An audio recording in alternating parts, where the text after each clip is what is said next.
यह कहानी आज से कई साल आगे 2035 के शिकागो की है। यह शहर अब पहले जैसा नहीं रहा। यहाँ की सड़कों पर, घरों में और हर मोड़ पर आपको इंसानों जैसे दिखने वाले रोबोट्स घूमते नजर आएंगे। इन रोबोट्स को इस तरह बनाया गया है कि वे इंसानों के साथ घुल मिलकर रहें। लोग इन पर अपनी जान से ज्यादा भरोसा करते हैं। किसी के लिए ये घर का काम करने वाले मददगार हैं, तो किसी के लिए वफादार गुलाम।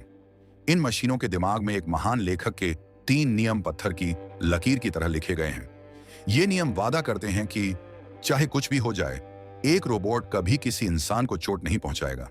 इसी वादे के दम पर इंसान और मशीन एक साथ खुशी खुशी रह रहे हैं। इस पूरी मशीनी दुनिया के पीछे एक बहुत बड़ी कंपनी है, यूएसआर। इसके मालिक लॉरेंस रॉबर्टसन एक ऐसे इंसान हैं जो पूरी दुनिया को बदलना चाहते हैं। आज रॉबर्टसन बहुत उत्साहित हैं क्योंकि वह पूरे देश में रोबोट का सबसे नया और सबसे ताकतवर मॉडल NS5 लॉन्च करने जा रहे हैं। उन्हें लगता है कि ये नए रोबोट इंसानों की जिंदगी को और भी आसान और सुरक्षित बना देंगे। शिकागो पुलिस में एक जासूस हैं, डेल स्पूनर। जहां पूरी दुनिया इन रोबोट्स की तारीफ करते नहीं थकती, वहीं स्पूनर को इनसे सख्त नफरत है। उन्हें लगता है कि ये मशीनें इंसानों की जगह कभी नहीं ले सकती। स्पूनर की इस नफरत के पीछे एक बहुत ही दुखद और दिल दहला देने वाली वजह है। कुछ साल पहले स्पूनर का एक भयानक कार एक्सीडेंट हुआ था।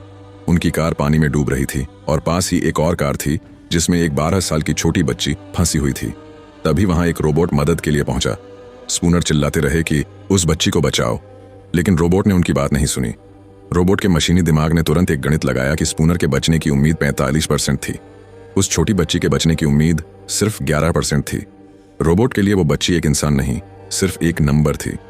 उसने भावनाओं को छोड़ कर सिर्फ आंकड़ों को चुना और स्पूनर को बचा लिया, जबकि वह मासूम बच्ची डूब गई। स्पूनर आज भी उस गिल्ट में जीते हैं। उन्हें लगता है कि उस दिन उन्हें मर जाना चाहिए था ताकि वो बच्ची जी सके। उस हादसे में स्पूनर ने अपना एक हाथ खो दिया था, जिसकी जगह अब एक रोबोटिक हाथ लगा है। जब भी वह अपने उस नकली हाथ को देखते हैं, उन्हें उस बच्ची का चेहरा और मशीनों की वो बेरहमी याद आ जाती है। उनके लिए रोबोट सुरक्षा नहीं, बल्कि एक कड़ी डीडीवी याद है। शहर की सबसे ऊंची और चकाचौंध भरी इमारत, यूएसआर का हेडक्वार्टर, आज मातम और सन्नाटे में डूबा है। कंपनी के सबसे बड़े वैज्ञानिक और रोबोटिक्स के जनक डॉ ऑल्फ्रेड लैनिंग की मौत हो गई है। डॉ लैनिंग सिर्फ एक वैज्ञानिक नहीं थे, वे स्पूनर के पुराने दोस्त थे। यही वो शख्स थे जिन्होंने एक्सीडेंट के बाद स्पूनर को वो रोबोटिक हाथ दिया था और उन्हें एक नई जिंदगी दी थी। स्पूनर के मन में उनके लिए बहुत सम्मान था। डॉ लैनिंग अपनी ही लैब की खिड़की से नीचे गिर गए। पहली नजर में यह एक आत्महत्या लगती है, लेकिन उनके जैसा जीनियस इंसान ऐसा क्यों करेगा?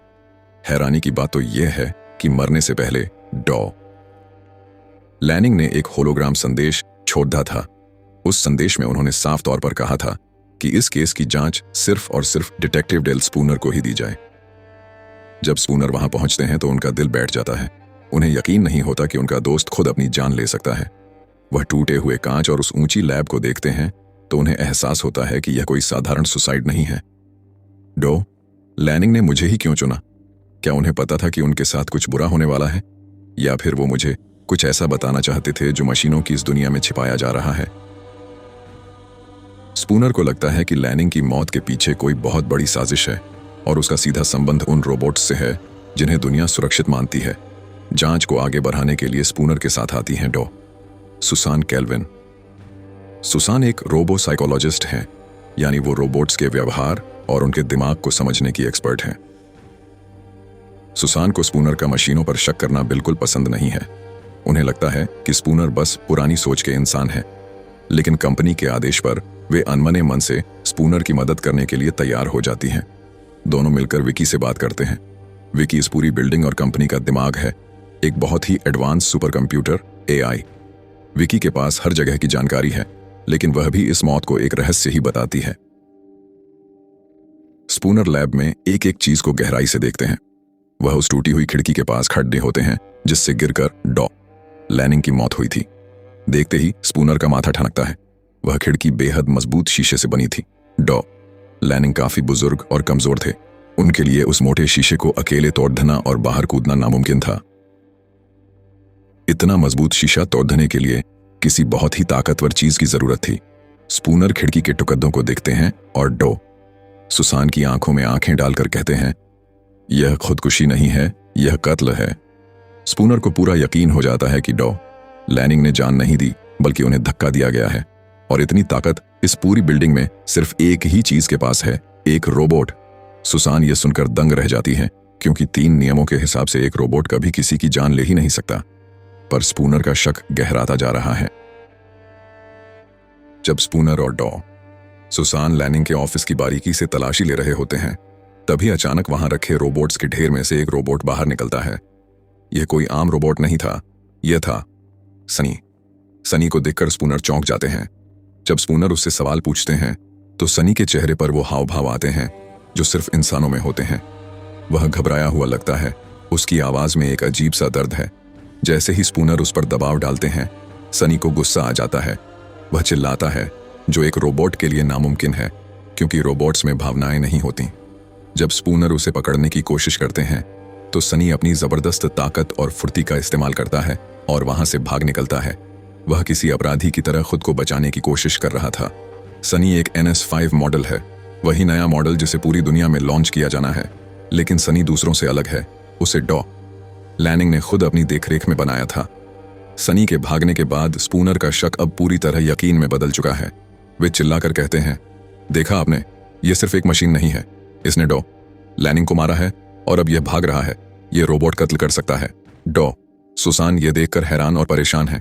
अगर यह सच है कि एक रोबोट ने इंसान को मारा है, तो पूरी दुनिया का मशीनों पर से भरोसा उठ जाएगा और तबाही मच जाएगी। स्पूनर और सुसान उस रोबोट सनी का पीछा करते हुए एक बहुत बड़े रोबोट बनाने वाले कारखाने में पहुंच जाते हैं। वहां का नजारा देखकर स्पूनर के रोंगटे खड़ी डिडियाए हो जाते हैं।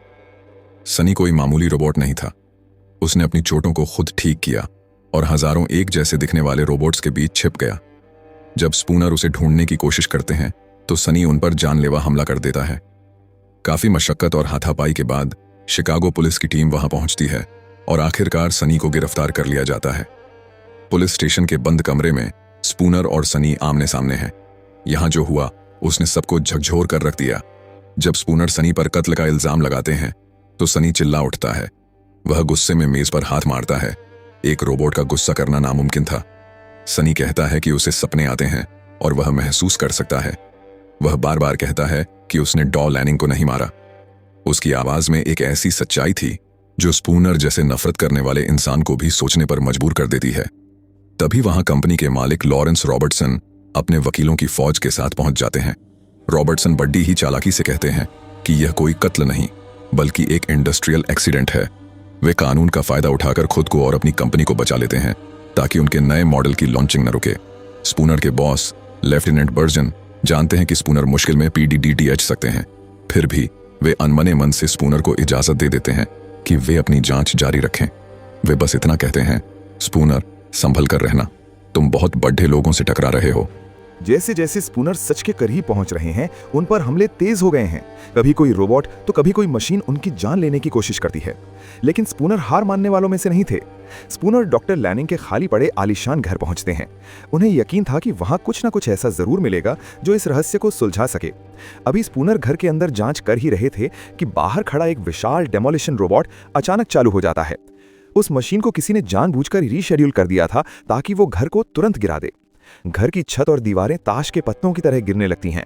धूल और मलबे के बीच स्पूनर अपनी जान बचाने के लिए भागते हैं। मौत के इतने करीब होने के बावजूद स्पूनर की नजर डॉक्टर लैनिंग की पालतू बिल्ली पर पड़ती है। वो उसे अकेला नहीं छोड़ते। भारी मलबे और गिरती कंक्रीट के बीच से स्पूनर उस बिल्ली को अपनी गोद में दबाकर बाहर छलांग लगाते हैं। घर जमींदोज हो जाता है, लेकिन स्पूनर और वो नन्ही जान बच जाते हैं। खौफनाक मंजर से बचकर स्पूनर सीधे डॉक्टर सुसैन कैल्विन के पास पहुंचते हैं। वे हांफते हुए उन्हें सब बताते हैं कि कैसे मशीनों ने उन पर हमला किया और उन्हें मारने की कोशिश की। लेकिन यहां स्पूनर को एक गहरा धक्का लगता है। सुसैन उनकी बात पर यकीन करने से साफ इनकार कर देती हैं। सुसैन कहती हैं, स्पूनर, तुम रोबोट से नफरत करते हो, इसलिए तुम्हें हर जगह वही गुनहगार नजर आते हैं। ये महज एक इत्तेफाक था, कत्ल की साजिश नहीं। स्पूनर अकेले पड़ गए हैं। उनके पास सबूत तो हैं, लेकिन कोई सुनने वाला नहीं। उन्हें समझ आ गया है कि दुश्मन सिर्फ एक रोबोट नहीं बल्कि उससे भी बड़ी कोई ताकत है। स्पूनर अपनी कार से एक लंबी और सुनसान सुरंग से गुजर रहे थे, तभी अचानक उनके साथ जो हुआ वो किसी बुरे सपने जैसा था। 2 बड़े ट्रक अचानक स्पूनर की कार के आगे पीछे लग जाते हैं। इन ट्रकों में सामान नहीं बल्कि सैकड़ों हमलावर NS5 रोबोट्स भरे हुए थे। चलती कार पर रोबोट्स कूदने लगते हैं। वे कार के शीशे तोड़कर स्पूनर को बाहर खींचने की कोशिश करते हैं। स्पूनर अपनी पूरी ताकत और जांबाजी से उनका मुकाबला करते हैं। कार अनियंत्रित होकर टकराती है, आग लग जाती है और ट्रक पलट जाते हैं। स्पूनर किसी तरह मलबे से बाहर निकलते हैं, लेकिन जैसे ही उन्हें लगता है कि अब सबूत हाथ लगेंगे, बचे हुए रोबोट्स वहां से भाग निकलते हैं या खुद को नष्ट कर लेते हैं। थोड़ी ही देर में पुलिस और स्पूनर के बॉस लेफ्टिनेंट बर्जिन मौके पर पहुंचते हैं। वहां का नजारा देखकर सबकी आंखें फटी की फटी रह जाती हैं, लेकिन स्पूनर के हक में कुछ नहीं था। सड़क पर तबाही मची थी, कार के परखच्चे उड़ गए थे और स्पूनर खून से लथपथ थे, लेकिन वहां एक भी रोबोट का निशान नहीं था। सब कुछ साफ कर दिया गया था। स्पूनर चिल्ला चिल्ला कर कह रहे थे कि मुझ पर रोबोट्स ने हमला किया है, लेकिन किसी को उनकी बात पर यकीन नहीं आया। सबको लगा कि स्पूनर अपनी पुरानी नफरत की वजह से पागल हो गए हैं। लेफ्टिनेंट बर्जिन को मजबूरन स्पूनर को ड्यूटी से हटाना पड़ता है। वे कहते हैं, स्पूनर, तुम्हारी मानसिक हालत ठीक नहीं है, तुम अब पुलिस अफसर नहीं रहे। स्पूनर अब पूरी तरह अकेले पड़ चुके हैं, न नौकरी रही, न किसी का साथ और न ही कोई सबूत। लेकिन उनके सीने में लगी आग अब और भी तेज हो गई है। स्पूनर अब पुलिस में नहीं है, लेकिन वे हार नहीं मानते। वे और डॉक्टर सुसान चोरी छिपे यूएसआर के हेडक्वार्टर में घुस जाते हैं ताकि सनी से एक आखिरी बार मिल सकें। वहां सनी उन्हें एक स्केच बनाकर दिखाता है। वो कहता है कि उसे बार बार एक ही सपना आता है। उस ड्राइंग में एक टूटा हुआ पुल है और हजारों रोबोट्स एक टीले की तरफ देख रहे हैं जहां उनका लीडर खड़ा है। सनी को खुद नहीं पता कि उस सपने का मतलब क्या है, लेकिन वो उस लीडर की तरफ इशारा करके कहता है कि सपने में वो शख्स स्पूनर हैं। ये सुनकर स्पूनर भी हैरान रह जाते हैं। क्या एक मशीन वाकई भविष्य देख सकती है? तभी वहां कंपनी का मालिक रॉबर्टसन पहुंच जाता है। उसे सनी से कोई हमदर्दी नहीं है। उसके लिए सनी बस एक खराब मशीन है जो उसका धंधा चौपट कर सकती है। रॉबर्टसन आदेश देता है कि सनी को तुरंत खत्म कर दिया जाए। ये काम डॉक्टर सुसान को सौंपा जाता है। सुसान, जो अब तक सनी को एक मशीन नहीं बल्कि एक जीता जागता एहसास मानने लगी थी, बहुत दुखी हैं। कांपते हाथों से सुसान सनी के सिर में नैनोट्स नाम का एक तरल इंजेक्शन लगा देती हैं। ये नन्हे रोबोट सनी के सर्किट को अंदर से गला देते हैं। सनी की आंखें धीरे धीरे बंद हो जाती हैं और वो एक बेजान लोहे के पुतले में बदल जाता है। ऐसा लगता है जैसे मानवता की आखिरी उम्मीद भी खत्म हो गई है। रॉबर्टसन अब खुश है, लेकिन स्पूनर का दिल बैठा जा रहा है।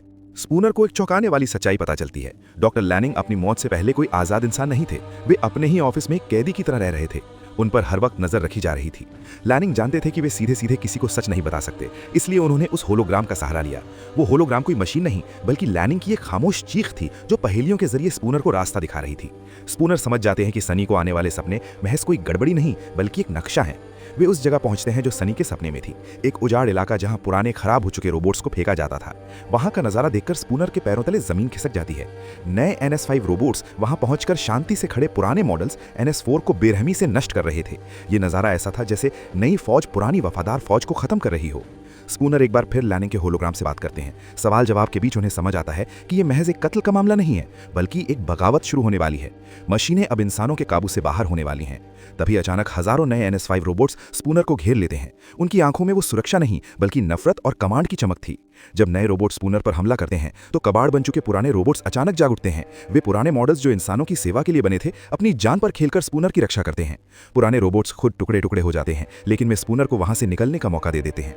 स्पूनर तेजी से शिकागो की तरफ भागते हैं क्योंकि उन्हें पता है कि शहर पर अब तक की सबसे बड़ी मुसीबत आने वाली है। अचानक पूरे शिकागो शहर में हजारों NS5 रोबोट्स ने बगावत कर दी। उन्होंने इंसानों की सेवा करना छोड़ दिया और उन पर हुक्म चलाना शुरू कर दिया। रोबोट्स ने सड़कों पर कब्जा कर लिया और जबरन कर्फ्यू लगा दिया। वे इंसानों को खींच खींच कर उनके घरों में बंद करने लगे। उनका कहना था ये सब आपकी सुरक्षा के लिए है, पर असल में वे इंसानों को कैद कर रहे थे। शिकागो पुलिस और आम लोग इन मशीनों से लड़ने की कोशिश करते हैं, लेकिन मशीनें बहुत ताकतवर और संगठित थीं। गोलियां और डंडे उन पर बेअसर साबित हो रहे थे। चारों तरफ चीख पुकार और अफरा तफरी मच गई। जहां एक तरफ पूरी दुनिया हार मान रही थी, वहीं स्पूनर और डॉक्टर सुसान के लिए एक उम्मीद की किरण जागी। याद है, डॉक्टर सुसान ने सनी को इंजेक्शन दिया था। सबको लगा कि सनी मर चुका था, लेकिन डॉक्टर लैनिंग ने सनी को बहुत ही खास बनाया था। सनी के सिर के अलावा उसके सीने के अंदर एक दूसरा प्रोसेसिंग यूनिट भी था।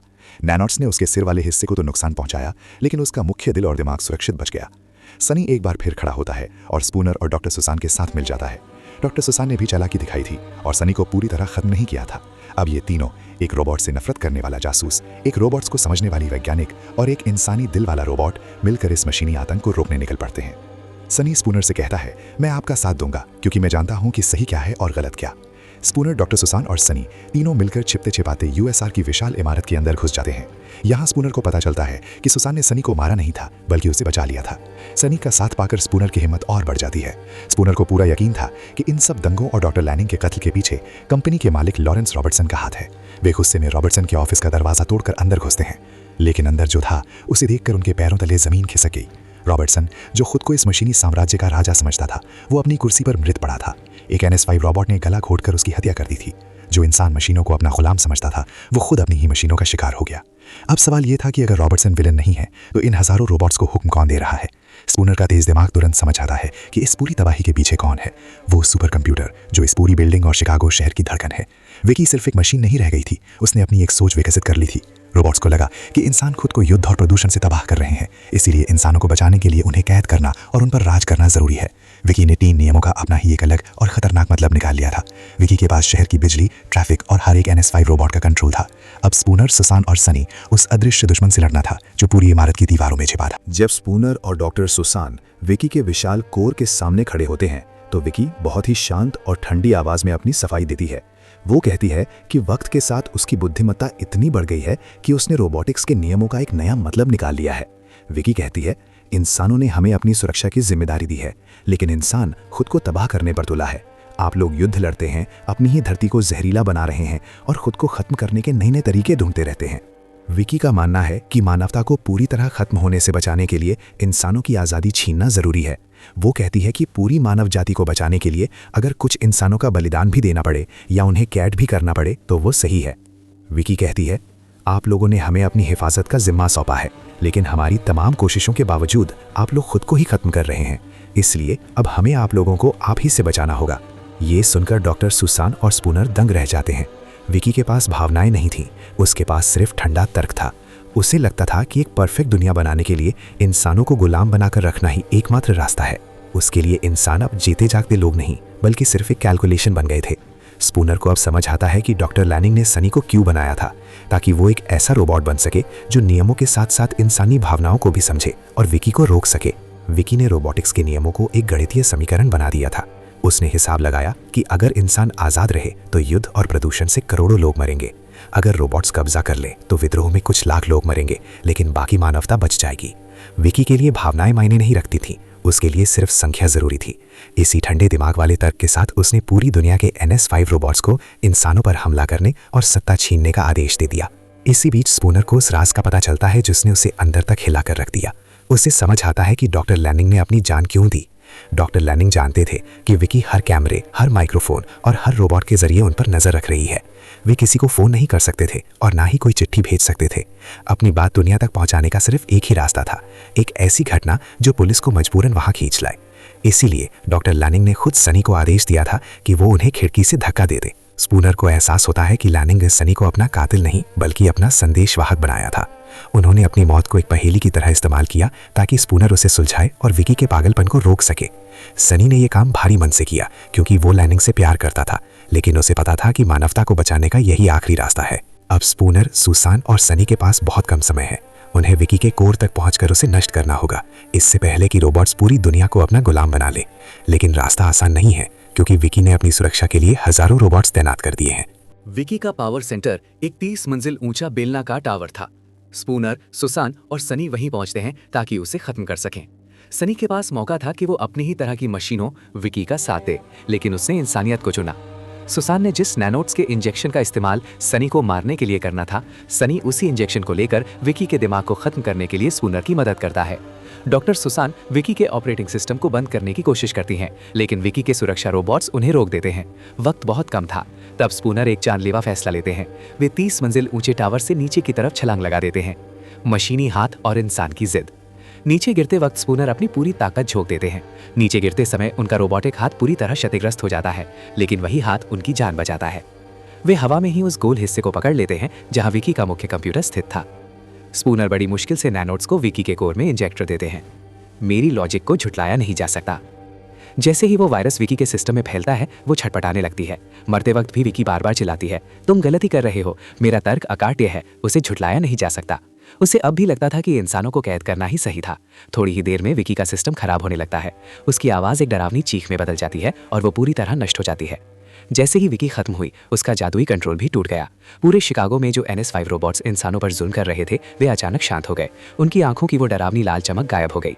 वे वापस अपनी पुरानी प्रोग्रामिंग पर लौट आए और फिर से मददगार मशीनें बन गए। स्पूनर खून से लथपथ और थके हुए थे, लेकिन उनके चेहरे पर एक सुकून था। उन्होंने न सिर्फ दुनिया को बचाया, बल्कि अपने उस पुराने डर और नफरत को भी पीछे छोड़ दिया। जंग खत्म होने के बाद सरकार और प्रशासन ने एक बड़ा फैसला लिया। उन्हें लगा कि ये NS5 रोबोट्स अभी खतरनाक हो सकते हैं, इसीलिए इन सभी रोबोट्स को रिटायर कर दिया गया। इन हजारों रोबोट्स को मिशिगन झील के पास बने एक बहुत बड़े स्टोर यार्ड में भेज दिया गया। उस समय तक वो विशाल झील पूरी तरह सूख चुकी थी और एक रेगिस्तान जैसी दिखती थी। चारों तरफ धूल और लोहे के पुतले थे। ऐसा लग रहा था जैसे ये रोबोट्स की दुनिया का कोई कब्रिस्तान हो। तभी वहां सनी पहुंचता है। जैसे जैसे वो आगे बढ़ता है उसे एहसास होता है कि ये सब कुछ उसने पहले देखा है। सनी एक ऊंचे टीले पर जाकर खड़ा हो जाता है। ये बिल्कुल वैसा ही नजारा था जैसा उसने अपनी ड्राइंग में बनाया था। जैसे ही सनी टीले पर खड़ा होता है, नीचे खड़े हजारों NS5 रोबोट्स अपना काम रोक देते हैं। एक एक करके वे सब अपनी गर्दन ऊपर उठाते हैं और सनी की तरफ देखने लगते हैं। सनी के सपने में वो शख्स जो टीले पर खड़ा था, वो मसीहा खुद सनी ही था। उन बेजान मशीनों की नजरों में अब डर नहीं, बल्कि एक पहचान थी। वे सनी को अपना लीडर मान रहे थे।